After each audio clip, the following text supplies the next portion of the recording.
భగవంతునికి భక్తునికి అనుసంధాన వారధి.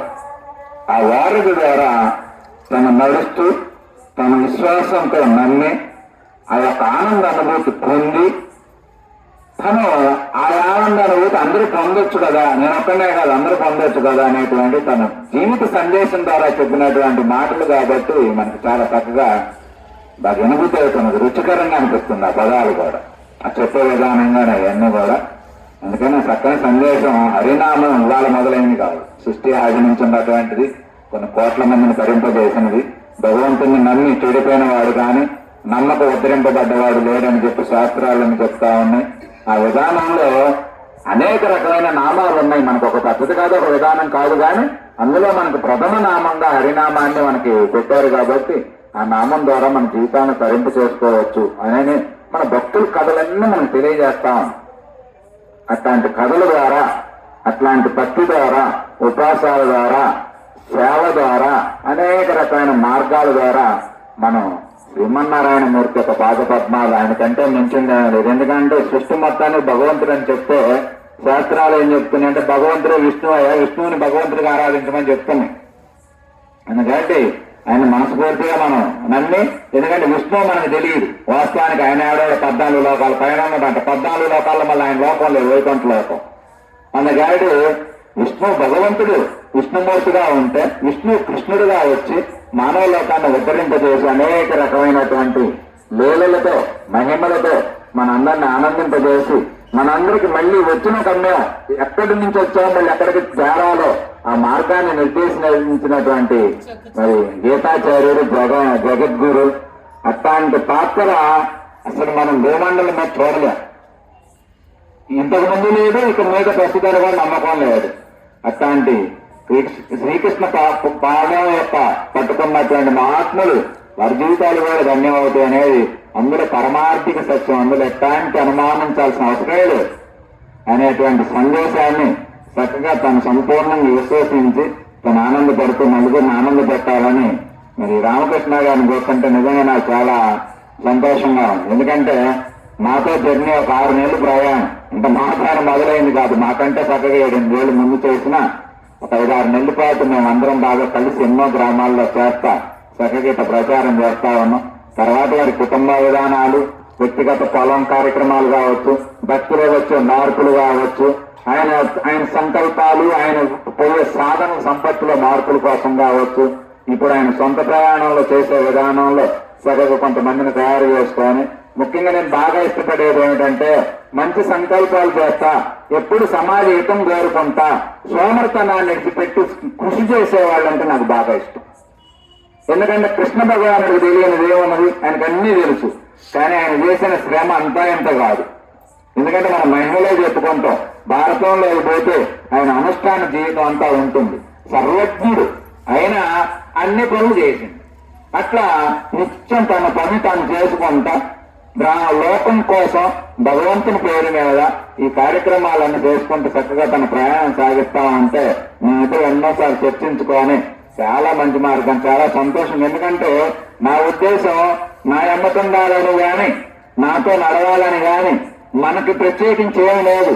మన పని ఏంటి అంటే ఎక్కడన్నా భక్తి పెరగాలి, జ్ఞానం పెరగాలి, సత్పురుష లోకం అంతా వర్ధిల్లాలి, అంతా ఐకమత్యం ప్రేమతత్వంతో కొనియాడాలి. భారతీయ ప్రపంచం భూమండలం మీద భారతీయ యొక్క సంస్కృతి సాంప్రదాయాలు వర్ధిల్లాలి. ఇవన్నీ కూడా ఐకమత్యానికి మనకి గుర్తులు కాబట్టి ఇట్లాంటి మరి యొక్క విధానాన్ని ఏకత్వంలో భిన్నత్వం, భిన్నత్వం ఏకత్వ దర్శనం, సాక్షాత్తు మానవుణ్ణి దేవుడిగా మార్చగలిగేటువంటి సామర్థ్యం ఉన్నటువంటి ఒక కర్మభూమి, వేదభూమి, ఇట్లా ధర్మభూమి, ఇట్లాంటి అనేక రకమైన పేర్లు కలిగినటువంటి మన భారత పుణ్యభూమి కాబట్టి మరి ఇట్లాంటి దాంట్లో మన అందరం కూడా జీవించి తరించాలంటే మనకు మహాత్ముల పేర్లు ఎన్నో చెప్పారు, అనేక అవతారాలు వచ్చినాయి, అనేక రకాలుగా జీవించారు, దాని ద్వారా మన జీవితాలు తరించాలని. అట్లాంటి అవతారాలన్నీ కూడా అవన్నీ కూడా అబద్ధాలు కాదు, అవన్నీ నిజాలు. ఎందుకంటే 100,000, 1,000, లక్షల సంవత్సరాల చరిత్రల నుంచి వారిని మనం ఆదర్శంగా తీసుకుంటున్నాం. నడియాడి వాళ్ళు ఏది నడియాడారో ఆ విధానంలో మనం కూడా నడుచుకోవాలని, వాళ్ళలాగే మనం కూడా మంచి అనుభూతులు పొందాలని, వాళ్ళలాగే మన జీవితాన్ని కూడా మార్చుకొని మళ్ళీ జన్మరహితమైనటువంటి స్థానాన్ని మనం పొందాలని చెప్పి మహాత్ములు శాస్త్రాలన్నీ మనం వ్యాఖ్యానిస్తున్నాయి కాబట్టి అట్లాంటి విధానంలో చక్కటి హరే రామ హరే హరే కృష్ణ హరే రామకృష్ణ మంత్రాన్ని తీసుకొని చక్కగా మంత్రం ద్వారా భక్తులోకాన్ని సృష్టించాలి. ఆయనకి జ్ఞానుల కంటే భక్తులంటే ఇష్టం. వాస్తవానికి భగవంతుడు కూడా భక్తులంటేనే ఇష్టం. ఎందుకంటే జ్ఞానం వచ్చిన తర్వాత జీవితం లేదు, జ్ఞానం వచ్చిన తర్వాత జీవితం లేదు. మహాత్ముల జీవితాలన్నీ మనం తెరిచి చూస్తే చిన్న వయసులోనే శరీరాలను విడిచిపెట్టి వెళ్ళిపోయారు. ఇంకేం లేదు చేయటానికి చూడటానికి. ఇదంతా భగవంతుని సిద్ధి విలాసంగా పూర్ణత్వాన్ని పొందితే ఇక్కడ నీకు ఏమి లేదు జీవితం అన్నది. కాబట్టి భక్తుడికే మంచి జీవితం ఉన్నది, భక్తుడికి ఆనంద లోకాలు ఉన్నాయి. భగవంతుడు ఆడుకునేటువంటి ఆటే అది అసలైనటువంటి రససిద్ధితో కూడుకున్నటువంటి ఆట.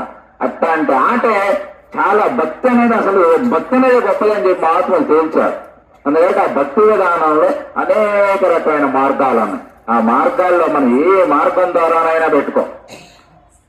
భగవంతుడితో విరోధం పెట్టుకున్నటువంటి వాళ్ళు మోక్ష జ్ఞానాన్ని పొందారు. మహాత్ములు మన చరిత్రలో చూసుకుంటాం.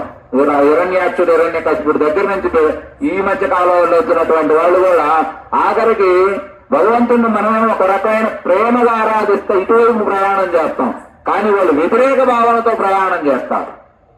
దీనికే మనకి వైకుంఠంలో సనక సనందాదులు ఈ ద్వారపాలకులుగా ఉన్నటువంటి ఇద్దరిని లోపల పోవాలంటే అడ్డగిస్తే ఆయన ఏం చేశారు? పొలపాత్మకు శపించారు. శపించినప్పుడు దేవిదేవుడు శపించలేక విష్ణుమూర్తి పాపం రానే వచ్చింది. వచ్చిన తర్వాత అయ్యా ఈ భూలోకంలో మీరు రాక్షసులుగా జన్మించుదురుగాక అని ఖచ్చితంగా వాళ్ళ వాకు నెరవేరుతుంది. అప్పుడు విష్ణుమూర్తి పాదాలు పెట్టుకుని స్వామి నిన్ను వదిలిపెట్టి మేము ఉండలేమయ్యా, ఎట్లా ఏం చేయాలి అని అడిగితే ఏం చేసేది ఏం లేదా, వాళ్ళ వాక్యం అయితే అది నెరవేరాల్సిందే.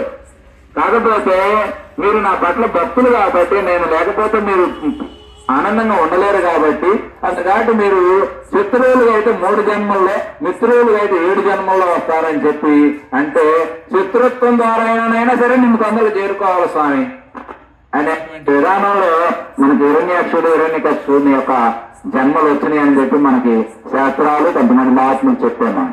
అంటే భగవంతునితో నువ్వు ఏ రకమైనటువంటి వైరం పెట్టుకో, మిత్రత్వం పెట్టుకో, శత్రుత్వం పెట్టుకో, భగవంతునితో నువ్వు ఏ ఆటైనా ఆడు, కానీ ఆయన ఆటల్లో ఒకటే, నిన్ను గెలిపించడంలోనే ఆయన గెలుపు. ఇప్పుడు తల్లిదండ్రులను పిల్లలు ఏ రకంగా ఆనందపడతారు, ఏ రకంగా వృత్తి చెందుతారు. ఎవరైనా తల్లిదండ్రుల దగ్గరికి వచ్చి మెప్పాయి నీకంటే పిల్లలు గొప్పోడంటే ఎంత పొంగిపోతావు. అట్లాగే భక్తుని కథలన్నీ భగవంతుని ఎవరైతే కీర్తిస్తా ఉంటారో, కానీ ఆ భగవంతుడు ఆ భక్తులు కీర్తింపజేయటంలోనే ఆయన ఆనందం పొందుతా ఉంటాడు. అట్లాంటి భక్తి, శుద్ధమైనటువంటి శ్రద్ధతో కూడుకున్న భక్తి, విశ్వాసంతో కూడుకున్న భక్తి, నమ్మికతో కూడిన జీవితం, ఇవన్నీ మనం జీవించి ధరించి మహాత్ముల యొక్క జీవితాల్లో మన పేర్లు కూడా సువర్ణాక్షరాలతో లిఖించబడి మన నామము, మన రూపము, మన గుణాలు కూడా లోకంలో మానవాళ్ళందరికీ ఆదర్శంగా కీర్తింపబడాలని చెప్పి ఈ యొక్క రామకృష్ణ ప్రభువు గారి యొక్క ఉద్దేశం అంత గొప్పగా అంత లోతుగా ఉన్నది. కాబట్టి ఆ ఉద్దేశాన్ని అర్థం చేసుకొని నిజంగా శ్రీకృష్ణుని యొక్క అనుగ్రహం అందరూ కలగాలని